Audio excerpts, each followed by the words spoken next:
Hello and welcome back to Copic in the Craft Room. Michelle Houghton here, and I'm going to be coloring up this gorgeous image from Prima. They have a whole set of these stamps.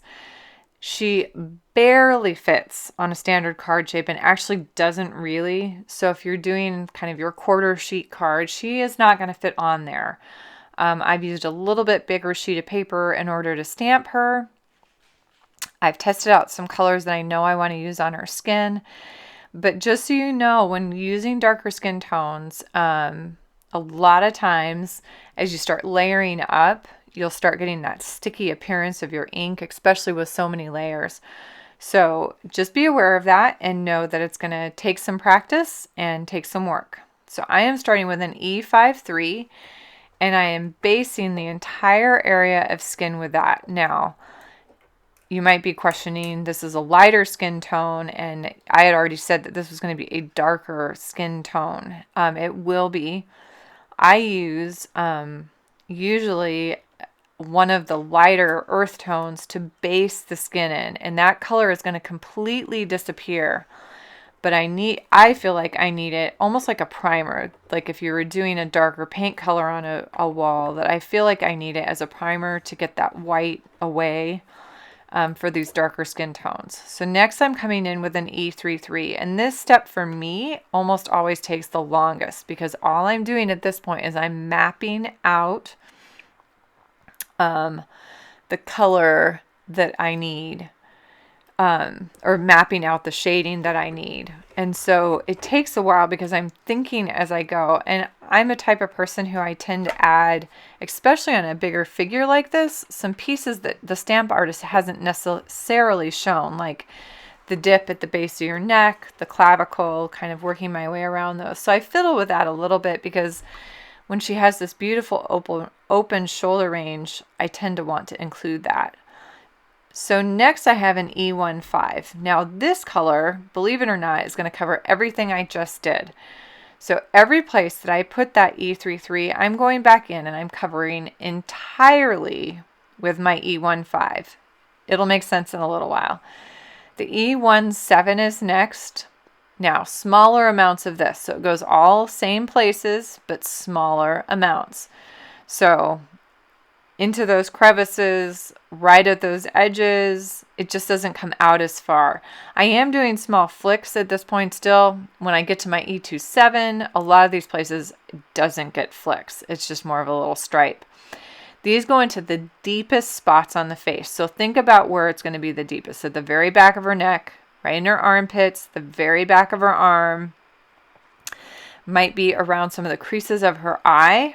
I realized I hadn't gotten under her lips, so I came back and got that. So now I'm smoothing with E17. So I'm hitting reverse and coming back through my colors. All I'm doing is smoothing out the area that was the E27. Now I've got the E15. Now this notice is going to come out further. I'm extending from that E17 and pulling it out a little bit further onto that lighter skin tone. So now that darker area is getting broader. I'm more confident with where I want those shadows to come in. E33 is next, and watch what happens. I go over the entire face as quickly as I can, and I appreciate in this is sped up, so it's even quicker. But I'm really trying to get as smooth a wash and as quickly as I can, just because I want it to stay wet. I might need to kind of blur some of those edges, so I circle right on those edges real good where it's blending. And then coming all the way out across that lighter color. So I've got E15 and E17 coming back in to sharpen up some of these areas because I feel like, ooh, that doesn't look like it's quite in the right place since I fiddled with her collarbone. E33 again to smooth some of that out. And then I come back with my E53. Remember, that's what I started with at the very beginning. And I'm going to lighten some of those areas up with that E53. I don't want to use the 0. And this is E04 to add a little bit of kind of blush onto those cheeks. E04 on the lips. And it was E33 that I based it with. And E09 and E04 are what are going to be on her lips. A YR24 and 27 just touch in on the eye. Very, very small amount. It's darker at the top edge of the eye and lighter near the bottom. And then I had to decide on what I wanted to do with her hair. So I felt like, at least the way she is drawn, that it was most likely kind of in either dreadlocks or cornrows, kind of being all those long, beautiful braids and then being pulled back into that dew with these beautiful little strands coming down across her shoulders. So I wanted to make it have that appearance, kind of these rows of hair of either the braids or the dreadlocks. And I'm sorry that I don't know which one it is, but I think you kind of understand at least what I'm seeing, or hopefully will be able to see what I'm seeing, at least with this stamped image. So I gave it a very, very light base with E43. Notice it's not smooth. I'm going to add a ton of texture so that bottom layer can be textured as well. So what I'm doing with this very first layer of the E44 is now I'm defining those braids. So I'm coming back and trying to think about, okay, if this is how her hair is done, how are those braids sitting? So my assumption, or my guess, is that they're kind of being pulled back from her face toward the back of her head and kind of being gathered toward the back. So my goal with this was then to create that shape, or that look of these braids being pulled from the front back. And so I literally do these little squiggles, little curly squiggles, and do them coming back toward the center back of her head. And so it looks like little rows. And it's hard to see, but it's going to get more defined as I go. But I was really even thinking about that at this first stage. Now here's where it becomes more defined. With the E47, I'm coming through and I'm hitting those little curls and squiggles again, but now I'm being very distinct about the direction, and I'm leaving gaps in between the squiggles purposefully so you can see those rows. And you'll see it as I go back behind this little group of flowers, these rows that start appearing. So again, I'm using this loose little scribble or squiggle. And I wish, in hindsight, obviously I'm now voicing over this. In hindsight, I'm wishing I'd kind of off to the side showed you. I usually do that in class, kind of what one of those squiggles looks like. It's not a swirl. It's not a repetitive motion. It kind of goes back and forth. It's angular and curved both. But it's kind of a scribble is probably the better descriptor of it, or word for it. But now I'm creating those rows. So I've got these nice little scribbles that work their way back and kind of join up toward the center back of her hair. And so I've created that, hopefully, that look of these little rows of hair or little braids being pulled, swept back away from her face, and the little tendrils hanging down. So I'm coming in with an E49, and again, each time I get darker, kind of like the skin, I use less and less color. So this is going to frame her face out really, really pretty. And then I'm coming back and I'm hitting the underside of those little rows, but I'm not necessarily going to go all the way along them. It breaks. So you can see I'm stopping and starting. I'm lifting my marker a lot. It doesn't go all the way along the row, but it's re-emphasizing those rows. So I'm working right along those lines. I'm not just doing it randomly. It's very placed with this particular style because I only want to reinforce it. I don't want to erase those gaps. I want to reinforce the rows that I created and that pattern that I created.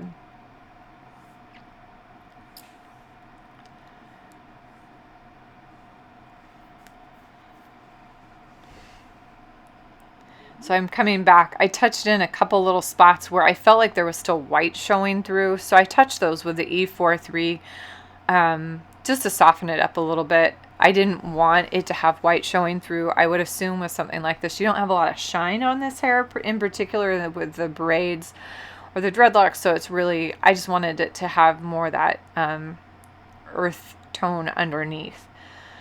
So her little top is going to be a V05, and the flower is going to end up getting the same color here in a few minutes. And a V06 is coming next, and I'm going to create some folds. Even though there's no folds there, I'm kind of going to give her some folds across her front, so it's kind of a piece, like a wrap, obviously a strapless that has kind of some folds and wrinkles to it. So obviously I'm playing around to the side. I apologize about that.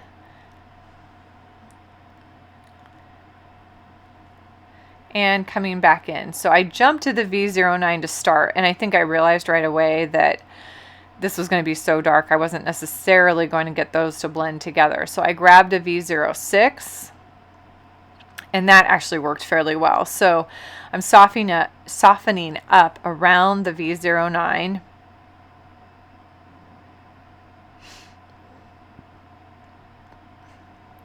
And then coming back in with my V05, that lightest color, and softening that up further, but just give the look of a real piece of fabric versus it being totally smooth. I felt like that gave it a little more life. That was the goal. Definitely darker underneath her arms, at the edge of her arms. And then I did come back with colorless blender on this to really add a little bit more punch so you have a little more contrast. So starting with V05 on the little flowers in her hair, I felt like she might as well match. There's so much going on with the skin and hair. I didn't feel like she needed a whole lot more going on with the flower and top.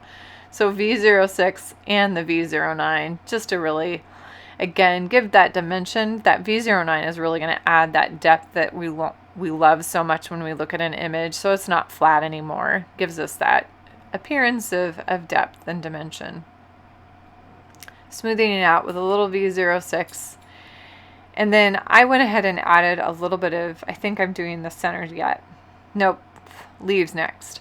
YG63 and YG67, just right down the center, and adding a little bit of kind of vein work on the leaves, but really, really simple.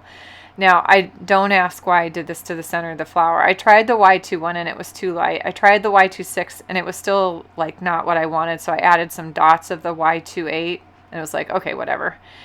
I did get a tiny bit of shine on the very edge of her cheek, so I'm trying to smooth that out and soften that up just a little bit with an E33. So I felt like it wasn't quite as smooth as I wanted. That last layer had added a little bit of sheen to my page, so with my lighter color I can sometimes pull some of that off. So I did a little bit of that. Anyways, I loved coloring this image. I think she is stunning. Prima has a whole set of these larger heads, and I think they're meant for mixed media, but incredible coloring practice. If you enjoy doing skin and hair, this is the way to go. I can't say enough about their set of images. They're really beautiful. Anyway, I hope you enjoyed coloring along, or at least seeing how I tend to work with dark hair and dark skin. Thank you so much for joining me this week at Copic in the Craft Room. Have a happy, colorful week.